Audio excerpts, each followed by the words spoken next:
Assalamualaikum warahmatullahi wabarakatuh. Semangat pagi Indonesia, salam cerdas. Kembali bersama saya Isti dalam program cerdas kita, Gospi, Good Inspirator. Sobat Gospi, Islam bukan hanya ritual dan misi akhirat semata. Lebih jauh, Islam mengatur pola kehidupan dan nafas dunia. Kita sebagai makhluk di dunia ini memiliki fitrah sebagai pemimpin, mulai dari individu, keluarga, hingga pemimpin besar. Dalam mengemban amanahnya, Islam mengatur bagaimana seseorang layak disebut pemimpin hebat. Aturan-aturan tersebut terdapat dalam Kamus Kepemimpinan Islam atau yang biasa disebut dengan Islamic Leadership. Nah, Sobat Gospi, tokoh Gospi kita kali ini adalah seseorang yang mengukir prestasi karena kepemimpinan Islamnya. Beliau pernah menjabat sebagai Wali Kota Yogyakarta selama 2 periode, dari tahun 2001 sampai dengan 2011. Beliau adalah Bapak Heri Zudianto.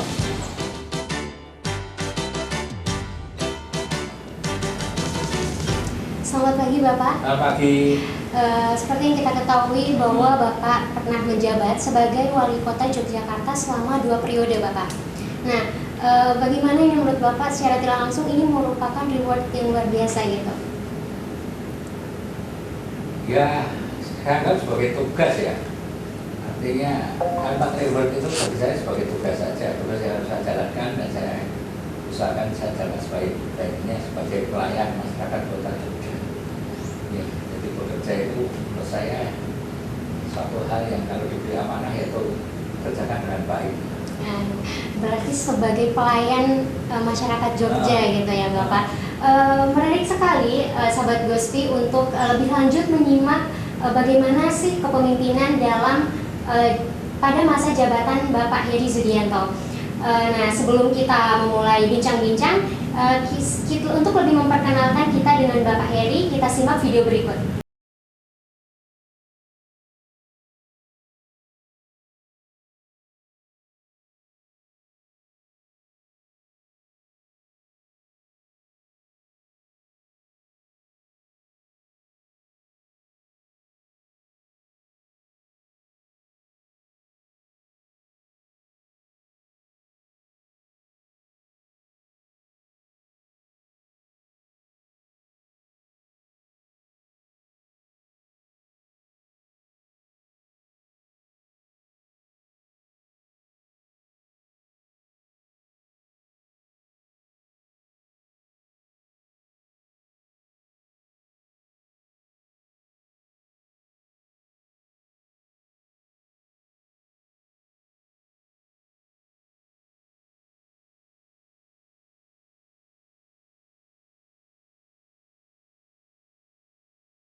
Begitu kita lahir dalam kehidupan ini, kita sudah mulai belajar, mulai menuntut ilmu.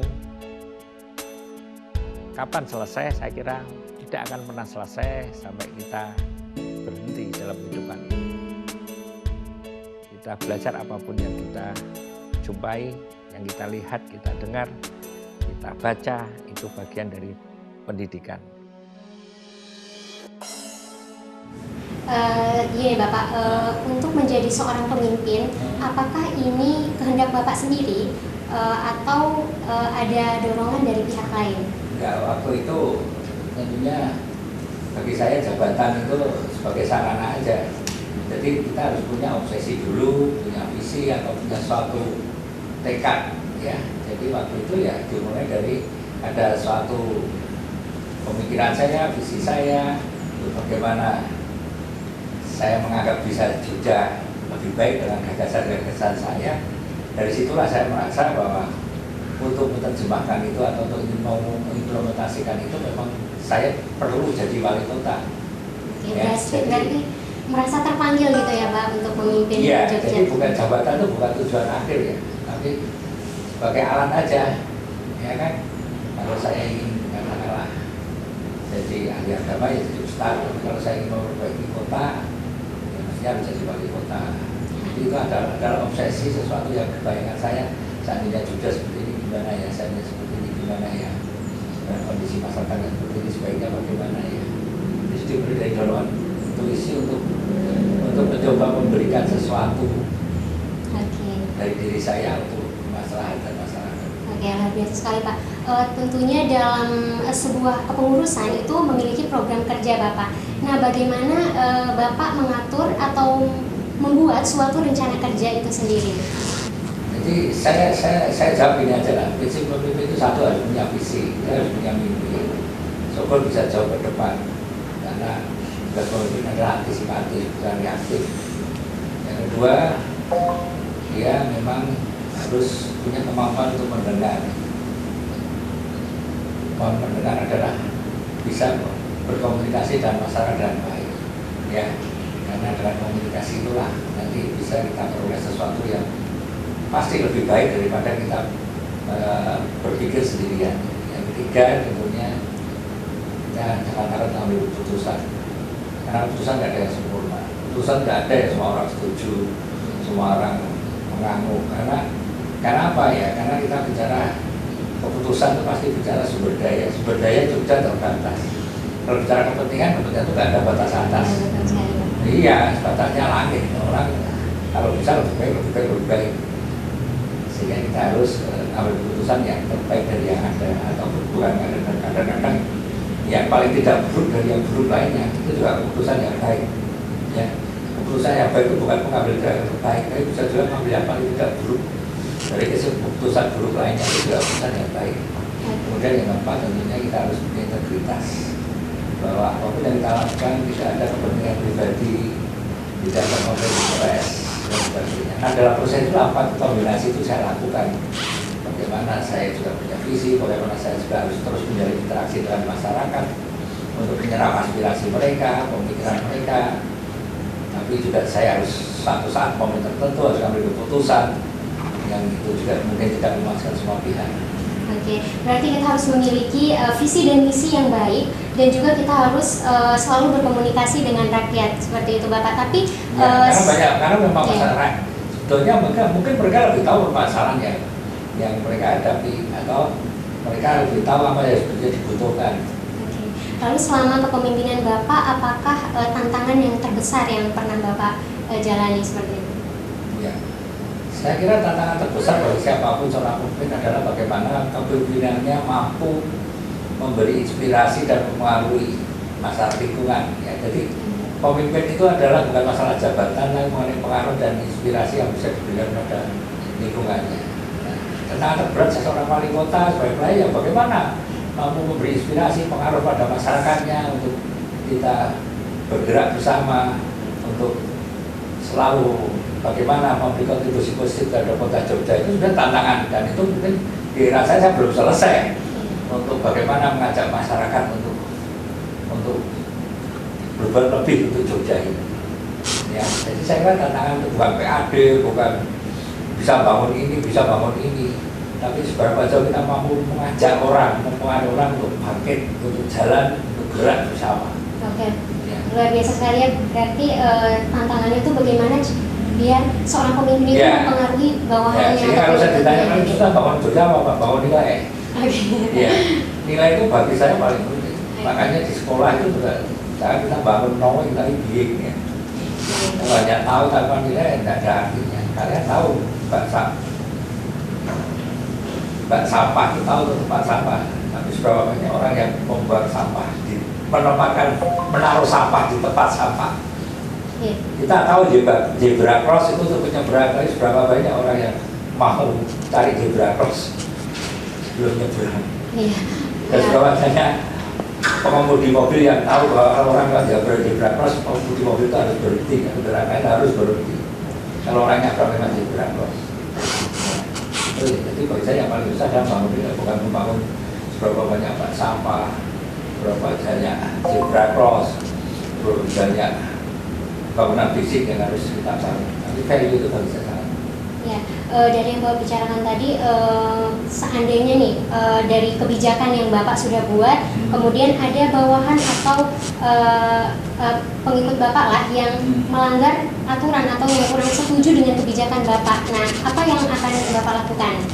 Ya, itu tadi saya bicara prinsip nomor 2 adalah kita kemampuan pandai mendengar. Mendengar itu adalah berdialog. Jadi kalau ada orang yang setuju ya, kunci pertama harus ada dialog. Kita harus positive thinking lah. Orang nggak setuju dengan kita itu belum tentu nggak setuju. Bisa mungkin tidak memahami sebelumnya, baru dengar sepotong-sepotong. Mungkin memang belum mimpi seperti saat kita, ya. Kalau memang belum pernah mimpi ya pantas menolak. Nah, kita mencoba menjelaskan mimpi kita, menjelaskan mana yang keras perlu lebih banyak diketahui dan sebagainya. Dan tujuannya adalah bagi saya tidak harus memang semua setuju, tapi minimal harus memahami dulu, paham dulu.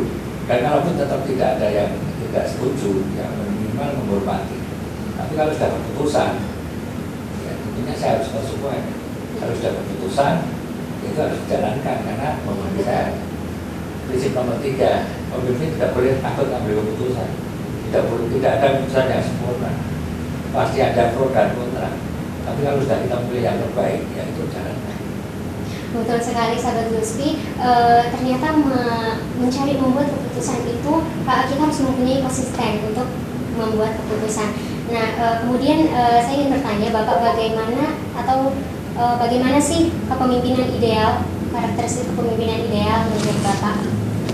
Ya, masing-masing orang punya tipe yang gaya, tergantung juga gimana kita lead lingkungannya, ya kan? Jadi itu saya kira tipe pemimpin yang ideal saya kira tidak ada lah rumus ilmu pasti, masing-masing kan, karena pemimpin juga seni. Ya, kalau Bapak sendiri bagaimana Bapak? Kepemimpinan ideal menurut Bapak? Ya, pemimpin ideal bagi saya ya tadi kita kalau mampu menjalankan prinsip-prinsip tadi dengan konsisten, ya. Terakhir ya itu konsisten itu berarti harus kita bicara integritas. Integritas itu sangat penting untuk menjaga konsistensi. Kalau kita sudah tidak berintegritas, kita punya kepentingan, kita tidak jujur, itu pasti tidak mungkin ada konsistensi. Jadi syarat utama dari kita bicara konsistensi itu pasti kita harus bicara integritas. Kita sudah selesai dengan integritas. Iya, biasa sekali Bapak dari yang Bapak sampaikan. Apakah ada guru atau sosok guru terbaik selama Anda menjabat sebagai pemimpin? Ya, guru saya masyarakat. Oke. Ya. Kenapa bisa masyarakat, dari sisi mana tuh Bapak bisa melihat kalau masyarakat itu adalah guru terbaik Ya, Bapak? karena mungkin hampir 80% atau ya 80 lah, mungkin itu justru ide-ide gagasan itu dari masyarakat. Tugas saya adalah mensistematikan dari pasal-pasal itu dari sistemik, dan dengan sistemik dan kewenangan saya itulah saya mampu menjalankan gagasan-gagasan dari masyarakat. Sehingga saya memang setiap pagi saya itu selalu membaca pikiran pembaca, saya ada Facebook, waktu itu ada Twitter, ada nomor handphone saya juga sangat terbuka, terus kemudian ada dialog interaktif wali kota, kemudian saya menyerap. Itu mampu mendengar juga penting. Banyak masyarakat yang kayak mention di Twitter atau banyak. Saya punya Facebook itu sampai 2 akun kan. Kayaknya Twitter ya sampai sekarang masih 30.000-an lebih. Oh, luar biasa sekali. Efektif berarti Bapak. Ya. Atau tidak menurut Bapak menggunakan media untuk mendekatkan diri dengan masyarakat? Iya, sangat penting. Di samping juga perlu dialog, ketemu langsung itu paling baik sebetulnya ya. Karena dengan ketemu langsung itu interaksi interaksi hati itu bisa kena. Kalau sosial media itu lebih ke rasionalitas ya, tapi kalau interaksi langsung itu bisa lebih ada perasaan di situ ya. Seperti ini Bapak, beberapa pihak menyebutkan Bapak adalah wali kota bodoh gitu. Nah, karena Bapak tidak memanfaatkan jabatan Bapak, ini bagaimana nih menurut Bapak? Kok bisa ada beberapa pendapat yang mengatakan seperti itu? Ya nggak apa. Ya masing-masing punya nilai value ya, karena ya saya tadi bahwa saya menjadi pelayan kota ini bukan ingin menikmati jabatan itu, tapi ingin merealisasi obsesi saya. Nah, jadi cuek aja gitu dibilang gitu Pak? Iya cuek aja, karena memang tujuan saya bukan itu. Ya saya bukan jabatan itu sebagai untuk menikmati, tapi memang untuk bekerja, mencoba untuk merealisasi obsesi saya. Sehingga ya istilah saya kekuasaan itu sebagai wakaf politik itu kan yang pernah saya tulis juga buku ya. Ya, jadi wakaf itu ya kekuasaan itu bukan untuk kita nikmati, bukan mahkota, tapi Wakaf politik untuk berbuat sesuatu. Oke, luar biasa sekali. Sesuatu. Oke, luar biasa sekali. Meminta sesuatu. Oke Bapak, Jogja memiliki Kali Code ya Pak, seperti yang kita ketahui. Nah, dan itu rawan banjir. Apakah ada penanganan tersendiri atau cerita tersendiri nih mengenai penanganan banjir di Kali Code? Ya, jadi memang dari sisi sejarah Kali Code itu ya sebenarnya ada istilahnya apa istilahnya pinggir sungai itu ada sudah lupa sampai 4 tahun. Ya daerah aliran sungai lah istilahnya, ada daerah aliran sungai itu tidak hanya meliputi sungai aja, tapi sebenarnya kiri kanannya ada syarat-syarat harus berjarak berapa meter. Iya. Itu betul-betul sesuatu yang artinya jangan bicara sungai itu hanya selebar air mengalir, tapi adalah sungai adalah maksimum air mengalir itu harus mampu menampung. Tapi secara sejarah kan bagaimana akhirnya mungkin orang dulu atau juga pemerintah juga tidak terlalu care terhadap aturan itu, sehingga banyak daerah pinggiran sungai yang seharusnya steril, yang seharusnya itu untuk menampung air pada waktu air bah, sudah jadi pemukiman ya waktu itu sampai kita diskusikan juga masuk dalam waktu itu dengan Bapak Gubernur, apalagi setelah kasus lahar dingin. Nah, lahar dingin sebenarnya waktu itu momentum saya dengan Gubernur untuk menawarkan mereka bagaimana bisa kita relokasi ke tempat yang lebih baik dan pembangunan rumah susun dan sebagainya. Tapi ternyata waktu itu ada masyarakat yang sudah sependapat, ada yang belum, dan karena lama-lama ya mungkin sekarang lupa lagi karena nggak banjir lahar lagi. Kalau banjir lahar lagi baurinya tuh yo. Dalam penanganannya sendiri apakah Bapak langsung ikut terjun langsung atau seperti apa? Oh iya, untuk hal yang sensitif seperti itu sebaiknya pemimpin terjun langsung. Karena di situ adalah hubungannya dengan merubah kehidupan masyarakat seseorang ya. Artinya kita harus menyadari manusiawi sekali kalau orang itu takut terhadap perubahan, apalagi menyangkut hajat hidupnya betul. Jadi itu harus betul-betul pemimpin harus terjun langsung, mampu meyakinkan bahwa apa yang kita lakukan itu memang terbaik. Yang kita lakukan adalah positif demi mereka, bukan demi pemerintah apa-apa. Jadi bagaimana meyakinkan untuk bahwa yang kita lakukan itu terbaik. Termasuk saya relokasi kaki 5 tahun 2004 1000 lebih di Ciledug yang sekarang jadi Taman Pintar, relokasi kaki 5 di Mangkubumi, kemudian Pasar Ngasem dan sebagainya dimulai dari saya dialog langsung menjelaskan niat baik saya, impian saya, rencana saya dengan baik sampai detail sehingga mereka mau merasa yakin bahwa apa yang dilakukan pemerintah ini bukan mencelakakan mereka, tapi justru akan membuat kehidupan mereka lebih baik. Oke. Kemudian Bapak waktu Bapak menjabat sebagai wali kota, tentunya Bapak juga merupakan suatu warga desa, begitu kan Pak? Warga desa. Nah, ya warga kampung kan kalau di kota warga kampung. Ya warga kampung. Nah, nggak ada desa saya di kota. Ya seperti itu Bapak, warga kampung nih Pak. Nah, pasti ada acara gotong royong atau ada acara di kampung Bapak. Nah, apakah Bapak turun langsung sendiri atau ada asisten atau seperti? Iya, kalau saya di kampung saya jadi warga bukan jadi wali kota ya. Okay. Kalau saya di kampung saya menempatkan diri sebagai warga. Jadi kalau rapat dan sebagainya ya saya sebagai warga bukan sebagai wali kota. Kalau ada acara memang acara lokal di kampung itu ya positioning. Saya sekarang untuk RW Oh, ketua RW di kampung. Iya. Dulu- Kota jadi ketua RW. Luar biasa Dan ya kemarin Pak. terpilih lagi 2 kali. Jadi ketua Dan RW saya- 2 kali.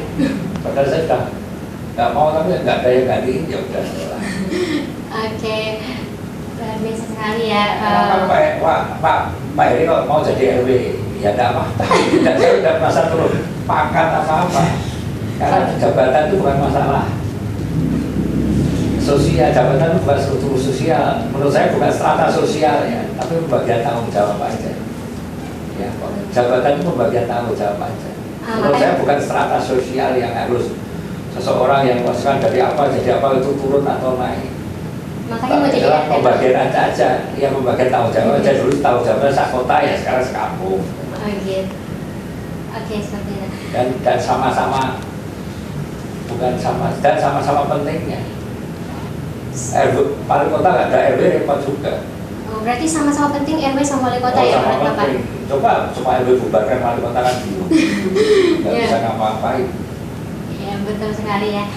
Baik sahabat Gospi, begitu banyak inspirasi yang kita dapatkan dari Pak Heri, tentunya akan menambah pengetahuan kita tentang kepemimpinan dalam Islam. Terima kasih Pak Heri atas waktunya. Pemimpin harusnya memiliki visi dan misi yang baik. Kuatnya integritas dan kecerdasan dalam mempengaruhi pengikutnya merupakan penyokong utama keberhasilan. Tak lupa pula sikap kesederhanaan dan tawadu selalu ditanamkan untuk kewibawaan. Nah, sahabat Gospi, begitulah inspirasi program Gospi kita hari ini. Jangan lupa ikuti program Gospi selanjutnya. Assalamualaikum warahmatullahi wabarakatuh.